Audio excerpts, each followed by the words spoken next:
বাবা, আমায় আস্তে করে তোমার ডান্ডাটা আমার ভিতর দাও। আহ, আমি অনেক ব্যথা পাচ্ছি। তোমার ডান্ডাটা অনেক মোটা। হ্যালো বন্ধুরা, তোমরা কেমন আছো সবাই? সবিতা, একটু বসো, তোমার সঙ্গে কিছু কথা বলতে চাই। আমি থমকে দাঁড়ালাম। বাবার কণ্ঠে এক ধরনের অচেনা ভাব ছিল, যা আমাকে আরও চিন্তায় ফেলে দিল। বুকের ভেতর অজানা ভয় কাজ করছিল। বুঝতে পারছিলাম না বাবা আসলে কি বলতে চেয়েছেন। আমি বাবার কথার অপেক্ষায় চুপচাপ বসে রইলাম। কয়েক সেকেন্ডের জন্য নীরবতা নেমে এলো। তারপর বাবা ধীরে ধীরে বললেন, সবিতা, তুমি তো অনেক বড় হয়ে গেছ। তোমাকে ২ বছর আগেও আমি ছোটই মনে করতাম, কিন্তু হঠাৎ করে তুমি এত বড় হয়ে গেলে যে তোমাকে দেখে আর বোঝার উপায় নেই যে তুমি আগে ছোট ছিলে। তারপর বাবা একটু থেমে তার চোখে আনন্দের ঝলক নিয়ে বললেন, সবিতা, তুমি তো সত্যিই অনেক সুন্দরী হয়ে গেছ। তোমার চেহারার ফিটনেস দেখে মনে হচ্ছে সময় যেন তোমার জন্য থেমে ছিল না। তারপর বাবা আরও মৃদু হেসে বললেন, সবিতা, তুমি সত্যিই অনেক পরিবর্তন হয়েছ। তোমার চোখের উজ্জ্বলতা, হাসির সৌন্দর্য, চুলের ঝলক আর তোমার পুরো শরীরের স্বাভাবিক উজ্জ্বলতা সবই চমৎকার দেখাচ্ছে। তুমি সত্যিই অনেক সুন্দরী। আমি বাবা কথা বলার সময় থমকে গিয়েছিলাম। ভেতরে কেমন অদ্ভুত গরম আর অস্থিরতার অনুভূতি কাজ করছিল। হঠাৎ আমি ভয় এবং কৌতূহলের মিশ্রণে বাবার দিকে তাকিয়ে বললাম, বাবা, তুমি সত্যি কি ভাবছ? বাবা হেসে কিছুই না বলে চুপচাপ আমার দিকে তাকিয়ে রইলেন। সেই মুহূর্তে আমি অনুভব করলাম তার কিছু কথার আড়ালে এমন কিছু রয়েছে যা তিনি শুধুমাত্র আমার জন্যই খুলতে চলেছেন। আমার হৃদয়ে দ্রুত ধকধক করতে লাগল, যেন বুঝতে চাইছিলাম এই রহস্যের আড়ালে বাবার আসল উদ্দেশ্য কী। তারপর হঠাৎ বাবা বললেন, সগীতা, আজ রাতে আমরা দুজন একসাথে বসে অনেক কথা বলবো। তুমি রাতে এসো, আমরা গল্প করব।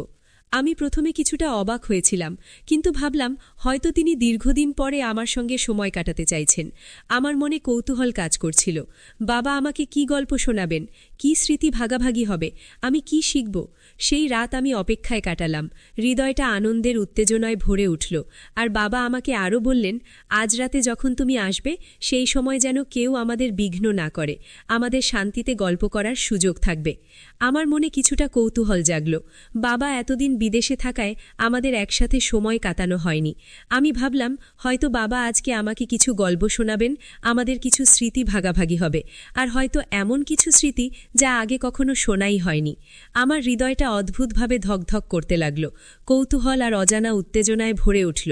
সারা দিন কেটে গেল নানা কাজ আর চিন্তায়, কিন্তু রাত যখন হলো, আমি, বাবা আর আমার আন্টি রাতের খাবার খেয়ে নিজের নিজের রুমে চলে গেলাম। ওই সময় আমি ইচ্ছে করলে বাবার রুমে যেতে পারতাম, কিন্তু গেলাম না, কারণ বাবা আমাকে আগেই সতর্ক করে বলেছিলেন যে বাবার রুমে যাওয়ার সময় যেন কেউ আমাদের না দেখে।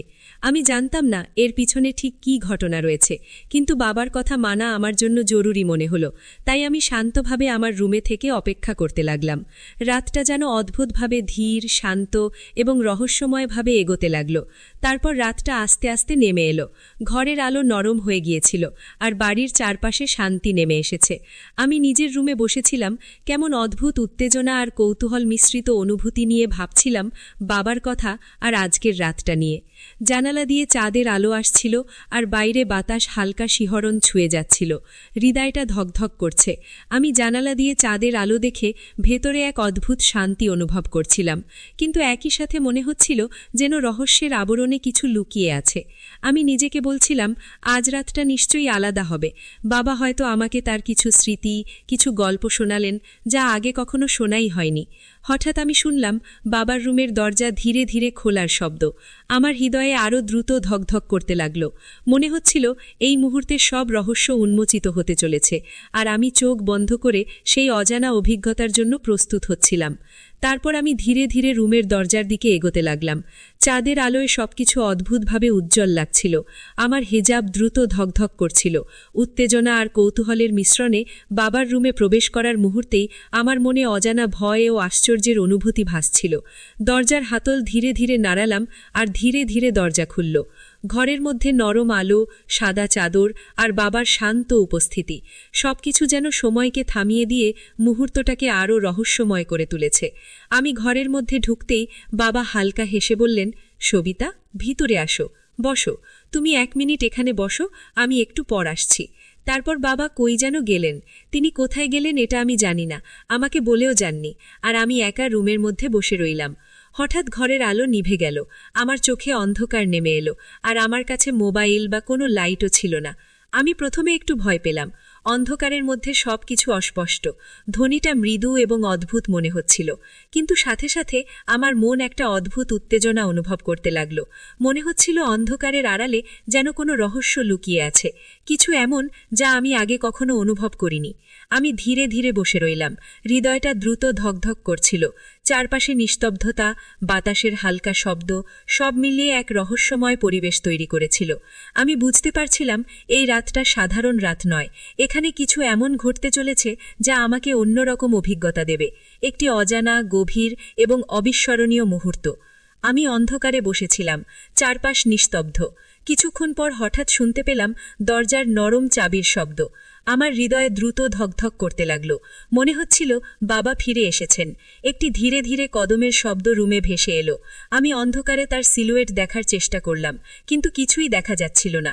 শুধু মনে হচ্ছিল তার উপস্থিতি আমার কাছাকাছি, আর সেই উপস্থিতি এক অদ্ভুত শান্তি এবং কৌতূহল দিচ্ছিল।